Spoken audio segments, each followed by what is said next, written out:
नमस्कार, स्वागत है आपका। आप देख रहे हैं द न्यूज और मैं रानी गुप्ता आपके साथ। दिल्ली में वोटिंग से ठीक पहले अरविंद केजरीवाल को बड़ा झटका लगा है। दरअसल आपको बता दें कि चंडीगढ़ मेयर चुनाव में बीजेपी को बड़ी जीत मिली है। यहां पार्टी की ओर से घोषित कैंडिडेट हरप्रीत बाबला को जीत मिली है। आपको बता दें कि सीधे तौर पर यहां पर कांग्रेस और आम आदमी पार्टी के साथ बड़ा खेला हुआ है। दरअसल आपको बता दें कि जो क्रॉस वोटिंग की गई है, इससे बीजेपी की प्रत्याशी हरप्रीत कौर बाबला को बड़ी जीत मिली है। जाहिर तौर पर दिल्ली में 5 फरवरी को वोटिंग होनी है, लेकिन इससे ठीक पहले चंडीगढ़ के मेयर चुनाव में बीजेपी की एक शानदार जीत हुई है, जो ये दिखाते हैं अरविंद केजरीवाल और कांग्रेस पार्टी को कि कैसे बीजेपी की जो बढ़त है वो देखने को मिल रही है। चंडीगढ़ चुनाव में जहां बीजेपी कॉन्फिडेंट नजर आ रही थी, तो आज नतीजे सामने आए हैं और इसमें साफ तौर से बीजेपी की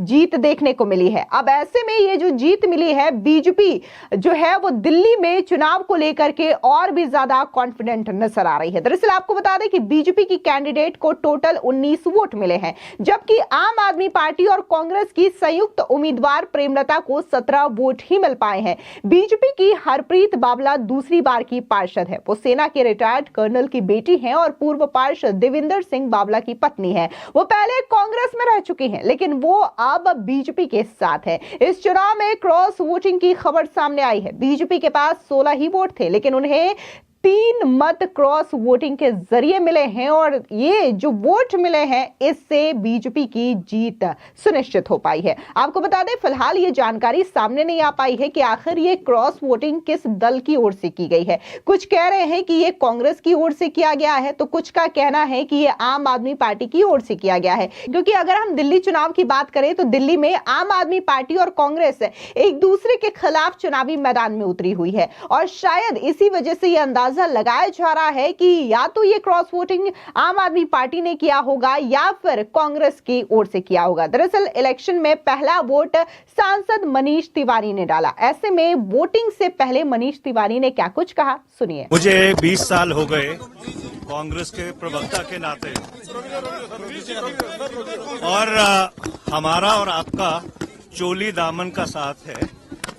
कब बोलना है, क्या बोलना है, वो मैं बखूब जानता हूँ। इसके अलावा अब तक मेयर रहे कुलदीप कुमार ने भी वोट किया है, जिन्हें हाई कोर्ट से अंतरिम जमानत मिली है। उन पर भ्रष्टाचार के केस में गिरफ्तारी की तलवार लटक रही है, लेकिन अदालत से राहत के बाद वो मतदान के लिए पहुंचे और उन्होंने भी अपना वोट कास्ट किया। ऐसे में जो कुलदीप रहे हैं मेयर, उनके वकील ने क्या कहा उनके केस को लेकर के, सुनिए उनका ये बयान। देखिए, कल जो मीडिया रिपोर्ट्स आ रही थी उससे पता लगा था और कि एक एफआईआर जो है कुलदीप कुमार के ऊपर इन्होंने एक एफआईआर करके कि उनको अरेस्ट करेंगे कि सो दैट कि वो मेयर इलेक्शन में वोट ना कर पाए।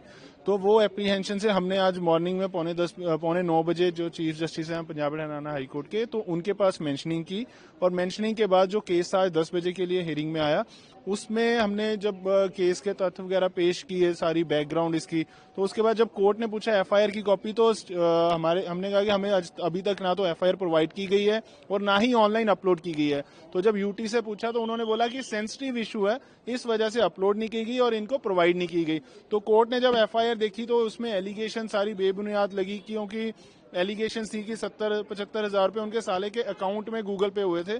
जब पूछा कुलदीप कुमार के खिलाफ कोई एविडेंस, कहते अभी तक नहीं है। तो कोर्ट ने इंटरिम बेल ग्रांट की है और इन्वेस्टिगेशन ज्वाइन करने के ऑर्डर किए हैं। वो क्या वोट कर पाएंगे, क्योंकि कहीं ना कहीं अभी तक ऑर्डर की कॉपी आने में टाइम नहीं, वो कोर्ट ने, क्योंकि ओपन कोर्ट के अंदर ऑर्डर हुआ है और यूटी एडमिनिस्ट्रेशन भी वहां पे प्रेजेंट थी और जो यूटी पुलिस और डीएसपी भी वहां पे प्रेजेंट थे। तो और ऑर्डर की कॉपी भी अभी विद इन 5-7 मिनट्स अभी आ जाएगी। विश्वास था, अंदर से आवाज थी कि ये जो काम है ये होगा, और जो रहा सा काम है वो हमारे भाई कुलदीप ने पूरा कर दिया। मेयर ने जो दिखा दिया कि लूट रहा है कारपोरेशन को, काम तो क्या करवाने थे हैं। 1400 आदमी रखे, 14 करोड़ रुपया ले गया, उसकी अभी इंक्वायरी कराएंगे हम। ये भी उनके पार्षद ने देखा कि भैया हमारे साथ ये किस तरीके से किया, उन्होंने भी वोट डाली हमें। खुशी एक नजर आ गई, एक मैसेज क्यों नहीं खुशी आई, क्यों नहीं आई। खुशी बहुत ज्यादा वाले काफी ज्यादा दुखी होंगे कि नंबर होने के बाद हमने क्या करना उनसे, वो दुखी हो सुखी हो, हमने क्या करना है, ठीक है ना। बबले की बबली जीत गई बस। दरअसल आपको बता दें कि सीक्रेट बैलेट के माध्यम से ये इलेक्शन हुआ है। इस दौरान सभी मतदाताओं को आदेश था कि वे अपने बैलेट पेपर का अगला हिस्सा किसी को भी वोटिंग के दौरान नहीं दिखाएंगे। इसके अलावा मोबाइल फोन, कैमरा, हथियार, इलेक्ट्रॉनिक गैजेट, पेन, पेंसिल ले जाने पर भी रोक लगाई गई थी। 36 सदस्यों वाले चंडीगढ़ नगर निगम में बीजेपी 16 पार्षदों के साथ सबसे बड़ा दल है, लेकिन आम आदमी पार्टी के 13 और कांग्रेस के 6 पार्षद हैं। दोनों दलों का गठबंधन है और इस तरीके से वे मिलकर 19 सदस्यों का समर्थन रखते हैं। इसके अलावा सांसद मनीष तिवारी ने भी वोटिंग का अधिकार रखते हैं और कांग्रेस से वो हैं। ऐसे में कांग्रेस की ओर से ये पलड़ा मजबूत माना जा रहा था।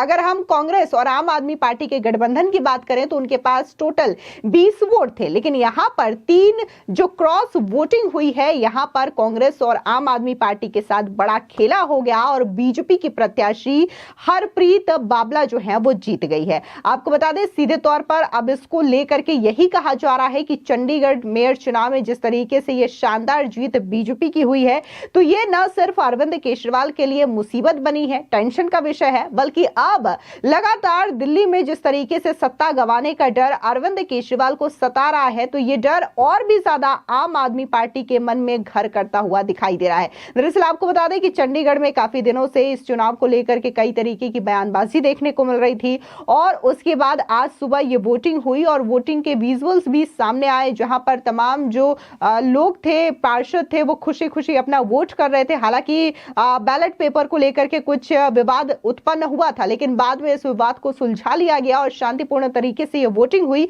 उसके बाद ये रिजल्ट का अनाउंसमेंट कर दिया गया, जिसमें बीजेपी की जीत हुई और आम आदमी पार्टी और कांग्रेस की करारी शिकस्त हुई है। आपको बता दें कि लोकसभा चुनाव के दौरान भी आम आदमी पार्टी और कांग्रेस एक साथ चुनाव लड़ रही थी इंडिया अलायंस के तहत, और उस दौरान भी ये दावा किया जा रहा था कि इंडिया अलायंस मिलकर के बीजेपी को हराएगी, एनडीए को हराएगी, लेकिन ये दावा पूरी तरीके से फेल हो गया और देखने को मिला था कि साल 2024 के लोकसभा चुनाव में बीजेपी और एनडीए की शानदार जीत हुई थी। अब सेम दावा जो है एक बार फिर से अरविंद केजरीवाल दिल्ली के चुनाव को लेकर के कर रहे हैं। 5 फरवरी को दिल्ली में वोटिंग होनी है और इन चुनावों को लेकर के आम आदमी पार्टी हो, बीजेपी हो या फिर कांग्रेस हो, अलग अलग दावे कर रही है और जो इसके नतीजे हैं वो 8 फरवरी को सामने आएगा। ऐसे में जिन पार्टियों की ओर से दावा किया जा रहा है, देखना दिलचस्प होगा कि आखिर कौन सी पार्टी का दावा सटीक बैठता है। लेकिन जिस तरीके से चंडीगढ़ का जो चुनाव हुआ है और इसमें बीजेपी की जीत हुई है, जाहिर तौर पर यह कांग्रेस के साथ साथ आम आदमी पार्टी के लिए भी एक बड़ी मुसीबत की बात है, क्योंकि यहां पर आम आदमी पार्टी बार बार यह दावा कर रही थी कि वो चंडीगढ़ में जीतेगी और गठबंधन जीतेगी, लेकिन यहां पर इस तरीके की कोई भी चीज देखने को नहीं मिली, बल्कि उल्टा क्रॉस वोटिंग का सिलसिला देखने को मिला, जो कि एक बड़े बैकफुट के तौर पर देखा गया। अगर ये क्रॉस वोटिंग नहीं होती तो शायद यहां पर गठबंधन की जीत हो सकती थी। फिलहाल इस पूरी खबर को लेकर के आपकी क्या राय है, कमेंट सेक्शन में जरूर बताएं। धन्यवाद। देखिए, जहां पे लोग ये शो करने की कोशिश कर रहे थे कि ये दोनों पार्टियां जो हैं आपस में इकट्ठे मिलके लड़ रहे हैं, ना तो पेपर फाइल करते हुए वो इकट्ठे दिखे थे, ना कांग्रेस के साथ आम आदमी थे, ना आम आदमी के साथ कांग्रेस थी। उनके लीडर्स भी अलग अलग स्टेटमेंट्स दे रहे थे। कहीं ना कहीं उसका इफेक्ट उनके नीचे पार्षदों तक पहुंचा है। और दूसरा, चंडीगढ़ के लोगों ने महसूस किया है कि पिछले 1 साल के अंदर पूरी डेवलपमेंट के काम जो है वो रुक चुके थे, इसलिए लोगों ने उनको मजबूर किया है कि आप चंडीगढ़ का मेयर दीजिए ताकि चंडीगढ़ एक अच्छे ढंग से चल सके। साहब, ये इंडिया अलायंस की सीधी हार बोले या फिर दिल्ली में हम कह सकते हैं जो अलग अलग लड़ाई थी, पंजाब में लड़ाई थी, उसका सीधा हट जाना यहाँ पे बोले कि जो अलायंस को उठाना पड़ा? मुझे लगता है it is the mismanagement of last 1 year, जिस तरीके से उन्होंने किया, और यहां तक के करप्शन के उनके ऊपर जो है वो आरोप लगते रहे हैं, और यहां तक कि उन्होंने अपने खाते तक के अंदर उन्होंने पैसे लिए हुए हैं, भर्तियां करने के लिए वो पैसे मांग रहे हैं। आज जनता ये सवाल पूछेगी उनसे, और हर चीज के लिए वो कोर्ट का दरवाजा खटखटाते हैं। आज कोर्ट के भी जो है रिटायर्ड जज वो वहां पर बैठे हुए हैं, उन्होंने पूरा दूध का दूध पानी का पानी सामने हो गया कि कितने लोग भाजपा के साथ हैं और कितने लोग इनके साथ। फिर कोर्ट का रुख अपनाया जा सकता है, कहीं ना कहीं वो इल्जाम लगाएंगे क्रॉस वोटिंग हुई है या कोई ना कोई घपला होगा, जैसे पिछली बार गए थे, इस बार नहीं तो वोट तो सामने आ गए ना। अब कोई ईवीएम नहीं है, वोट उनके सामने है, सारों ने अपने अपने वोट देख लिए हैं, इसमें कोई आरोप का कोई रीजन नहीं बनता। लगा था कि इंडिया अलायंस कांग्रेस और आम आदमी मिलकर अपना मेयर बनाएगी, वो शायद उलटफेर हुआ है, ये कहें? नहीं, हम कहीं ना कहीं आश्वस्त थे क्योंकि पिछले कार्यकाल में कोई काम हुआ नहीं है, सभी काउंसलर परेशान थे। नेक्स्ट ईयर उन लोगों सब ने जाना है चुनाव में, तो मुझे लगता है, सबको लगता था कि अगले साल भी काम नहीं होगा अगर उनको मेयर आ गया। तो अपनी अंतरात्मा की आवाज को देखते हुए उन्होंने सुनते हुए भाजपा को वोट किया है और भाजपा का मेयर बना है।